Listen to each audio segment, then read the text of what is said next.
Welcome back to Apex Sci-Fi. In the history of warfare there is a simple rule. Amateurs talk about tactics. Professionals talk about logistics. But geniuses? Geniuses talk about physics. Specifically, kinetic energy.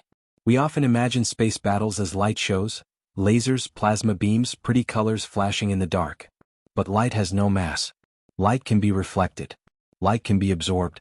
A rock, however? A rock moving at 5% of the speed of light doesn't care about your shields. It doesn't care about your technology. It carries the wrath of the cosmos itself. Today's story is about the Battle of Jupiter. The Zylari Empire brought a fleet of 1,000 dreadnoughts to conquer Earth. They expected to fight our navy. They expected missiles and starfighters. Instead they found an empty sky. And then they found out why humans are the only species crazy enough to dismantle a moon just to load a gun. If you believe that a big enough rock solves any problem, smash that like button. And if you want to see the ultimate application of Sir Isaac Newton is the deadliest son of a bitch in space, subscribe and ring the bell. Radar contact. Impact imminent. High Warlord Xylos stood on the obsidian bridge of the Eternal Conquest. He was bored. The invasion of the Sol system was supposed to be a challenge. The humans were rumored to be aggressive, stubborn, and inventive. Xylos had brought the full might of the Zylari 7th Fleet, ships equipped with void shields, antimatter lances, and tachyon sensors. He was ready for a glorious war. But there was no war. They had bypassed Pluto. Silence. They had burned past Neptune. Nothing. They were now holding orbit around Jupiter, using the gas giant's gravity to brake for the final approach to Earth. And still there was no sign of the human defense fleet. Status, Xylos commanded, tapping his clawed fingers on the armrest of his throne. Sensors are clear, Warlord, the scan officer reported. No active fusion drives. No missile locks. We detect energy signatures on Earth's surface. They are hiding in their bunkers. They have abandoned space. Xylos scoffed. Cowards. They realize the futility of resistance. They hope that if they hide in the dirt we will not glass their cities. They are wrong. The warlord looked out the panoramic viewport. The great red spot of Jupiter churned below them, a storm larger than worlds. It was magnificent. Prepare the fleet for the inter-system jump, Xylos ordered. We will burn for Mars in 1 hour. I want to be dining in there, New York, by sunset. Wait, the scan officer said, his voice hesitant. Warlord, I am detecting an anomaly. A ship. No. A cloud. It is emerging from the shadow of the moon Ganymede.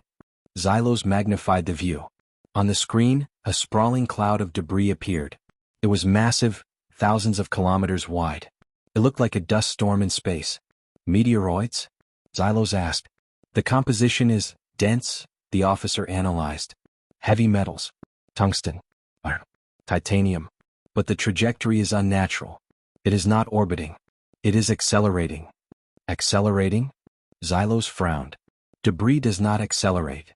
It is using a gravity assist, the officer said, confused.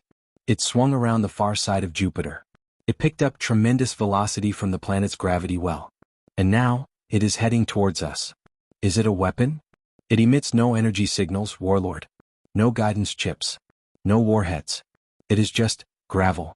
Millions of pieces of gravel. Xylos relaxed. He laughed. It is a desperate attempt. They threw rocks at us? Raise the void shields. Deflect the dust.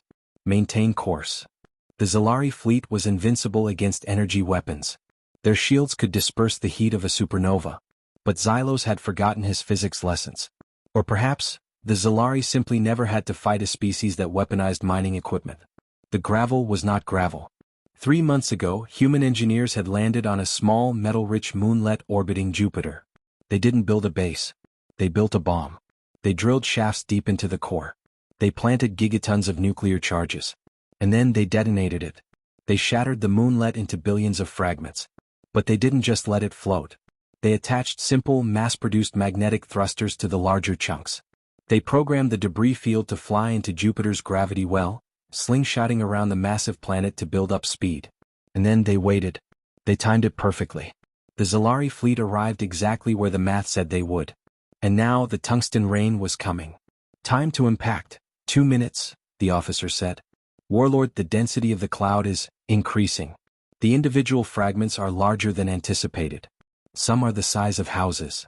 Raise shield intensity to maximum. Xylos ordered, a flicker of annoyance crossing his face.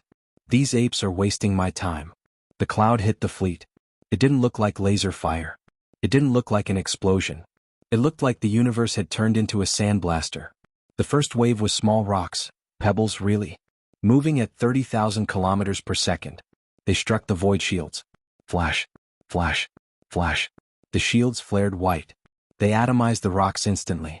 Shields holding at 98%, the officer reported smugly. Kinetic energy dissipated. Then came the second wave. Iron rods, tungsten shards, the size of cars. Crash. The void shields rippled. The energy required to stop a solid object moving at relativistic speeds is exponential. The shield generators screamed. Energy spike, the engineer shouted. The capacitors are overheating. We cannot disperse the heat fast enough. Hold the line. Xylos roared. Then came the third wave. The core fragments. Mountains of solid iron. The first one hit the Zylari cruiser Undying Glory. The shield didn't even flicker. It shattered. The generator overloaded and exploded. The rock, unimpeded, struck the hull. There was no fire. No dramatic fireball. Just physics. The rock passed through the ship like a bullet through a stick of butter. It entered the bow and exited the stern in a fraction of a millisecond. The shockwave liquefied the crew. The ship simply ceased to exist as a structural object.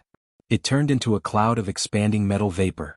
Xylos watched in horror as the ship next to him vanished. Evasive maneuvers, he screamed. Break formation. We can't, the pilot wailed. The cloud is too wide. It covers the entire orbital plane. We are in the kill zone. It was a shotgun blast the size of a continent. And the fleet was the clay pigeon. The Eternal Conquest took a hit. A tungsten shard the size of a fist punched through the bridge window. It missed Xylos by inches.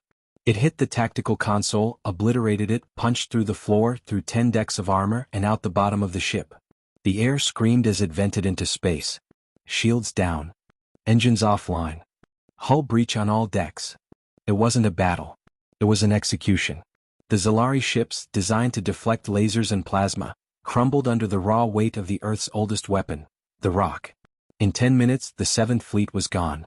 1,000 dreadnoughts, reduced to a drifting field of scrap metal, mixing with the asteroid dust that killed them. Xylos floated in the zero gravity of his ruined bridge. He was alive, sealed in his emergency suit. He watched the cloud pass. It continued on, traveling out into the dark, a wave of destruction that would drift forever. His console beeped. A transmission. It was coming from Earth. A human face appeared on his wrist display. An admiral. He looked tired. He looked unimpressed. This is Admiral Vance of United Earth, the human said. We saw the flash. Good hit. Xylos gasped for air. You possess no honor, he rasped. You did not fight us.